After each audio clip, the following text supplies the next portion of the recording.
Good morning बच्चों। देखिए page number 19 निकालिए और पद्यांश 13, दूसरा चैप्टर ही चल रहा है अभी तक।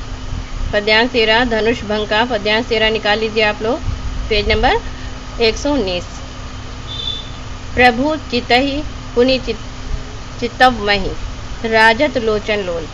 यहाँ पर देखिए तुलसीदास जी ने सीता जी की, सीता जी जब उनका स्वयंवर हो रहा है, रामचंद्र जी को देख रही हैं, तो यहाँ पर रामचंद्र जी को जब वो लगातार देखती जा रही हैं तो उनकी नेत्रों का वर्णन किया गया है। उनके नेत्र कितने शोभायमान लग रहे हैं, उनकी नेत्रों की शोभा का वर्णन करते हुए यहाँ पे तुलसीदास जी कह रहे हैं प्रभु चितहि पुनि चित्तवमहि, यानी सीता जी प्रभु चितहि यानी रामचंद्र जी को देख रही हैं, पुनि माने निरंतर देख रही हैं, और कभी यानी निरंतर रामचंद्र जी को निहार रही हैं। और चित्तवमहि, चित्तव माने होता है देखना, निहारना, महि माने होता है पृथ्वी, यानी वो सीता जी को निरंतर देख रही हैं और कभी उनको देखती हैं, कभी पृथ्वी की ओर देखने लगती हैं, यानी नीचे धरती की ओर देखने लगती हैं। कभी सीता जी रामचंद्र जी की ओर देखने लगती हैं और कभी धरती की ओर देखने लगती हैं। राजत लोचन लोल, और इस प्रकार से उनके राजत माने शोभायमान हो रहे हैं, लोचन माने नेत्र, लोल माने सुंदर। इस तरह से उनके सुंदर से नेत्र इतने शोभायमान हो रहे हैं कि वो कभी रामचंद्र जी को देखती हैं और कभी लज्जापूर्वक धरती की ओर देखने लगती हैं। खेलत मनसिज मीन जुग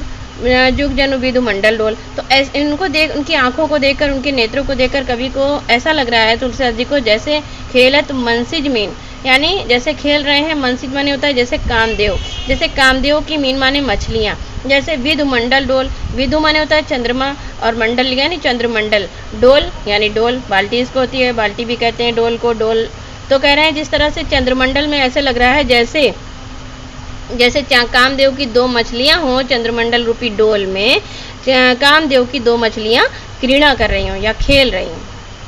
यानी वो इस तरह से रामचंद्र जी को बार बार देख रही हैं। कभी धरती को देखती हैं, कभी रामचंद्र जी को देखती हैं, लज्जावश उनकी आंखें कभी झुक जाती हैं, कभी वो उनको निहारने लगती हैं। तो उनकी दोनों आंखें इस प्रकार से शोभायमान हो रही हैं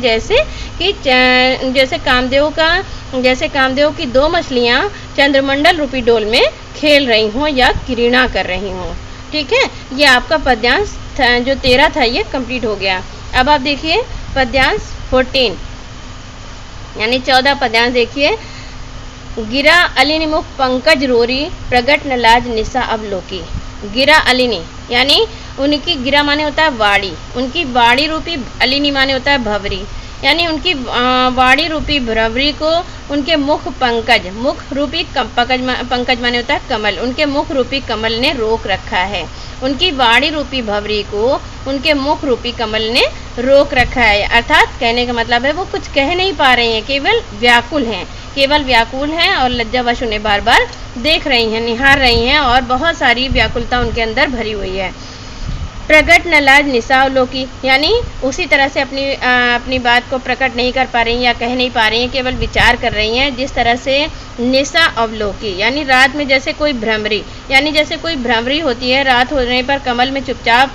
बैठी रहती है और प्रातःकाल की प्रतीक्षा करती रहती है, और जैसे ही प्रातःकाल होती है वैसे ही वो गुनगुनाने लगती है। वैसे ही सीता जी जो हैं उनकी जो वाड़ी रूपी भ्रमरी है वो अपनी बात उनके मुख रूपी कमल ने उनको रोक रहे, यानी यहाँ पे कमल और भ्रमरी का यहाँ पे दिया गया है, इसलिए आपको ये कहना ज़रूरी है कि वो इसलिए चुप हैं, इसी प्रकार चुप हैं जिस तरह से भ्रमरी रात में कमल में चुपचाप बैठी रहती है और सुबह होने की प्रतीक्षा करती है, जैसे ही प्रातःकाल होती है वो गुनगुनाने लगती है। उसी तरह से सीता जी बार बार रामचंद्र जी को निहार अवश्य रही हैं, लेकिन वो व्याकुल है मन ही मन और कुछ भी बोल नहीं पा रही हैं।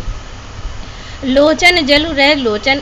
कोना, यानी उनकी जो आँखों में आंसू बार बार छलक रहे हैं, बार बार उनकी आँखों के कोनों में यानी पूरी आँखों में आंसू छलक रहे हैं, बार बार आंसू उनकी आँखों में आ रहे हैं, और लेकिन वो अपने आंसुओं को बाहर गिरने नहीं दे रही हैं। उसी तरह से उन्हें अपने आंसुओं को रोक रखा है, उन्होंने छुपा रखा है। जैसे परम कृपण कर सोना, जैसे कोई परम कृपण, जैसे कोई बहुत बड़ा कंजूस अपने सोने को अपने घर में कहीं छुपा कर रखता है या गाड़ कर रखता है, जैसे उन्होंने अपनी आंखों के आंसुओं को उसी प्रकार छुपा रखा है जैसे कोई बहुत बड़ा कंजूस अपने सोने को अपने घर में छुपा कर रखता है। सब कुछ व्याकुलता बढ़ी जानी, और जब उन्होंने ये समझा कि उनकी व्याकुलता बहुत अधिक बढ़ गई है तो संकोच करने लगी, सकुचा गई, यानी अपनी व्याकुलता की इस प्रकार से अपनी व्याकुलता को बढ़ते हुए देख करके सीता जी संकोच करने लगी और धैर्य धीरज प्रतीत उर आनी, और फिर उन्होंने अपने मन में धैर्य धारण किया। यानी अपने मन में उन्होंने जब देखा कि उनका प्रेम बहुत बढ़ रहा है राम के प्रति, उनका प्रेम बढ़ता जा रहा है, व्याकुलता बढ़ती जा रही है, तो फिर उन्होंने वो संकोच करने लगी, सकुचा गई और फिर उन्होंने अपने मन में धैर्य धारण किया, अपने हृदय में धैर्य धारण किया। तन मन वचन मोर पनुरा साचा, और फिर वो सोचने लगी यदि मेरा यानी तन मन और प्रेम यदि मेरा सच्चा है, यदि मैंने तन मन से उनको चाहा है, यदि मेरा तन मन से मैंने यदि उनको चाहा है और मेरा प्रेम मेरे वचन यदि सच्चे हैं, तो रघुपति पद सरोज चितुराचा, तो रामचंद्र जी मुझे अपने पद सरोज यानी कमल के समान चरणों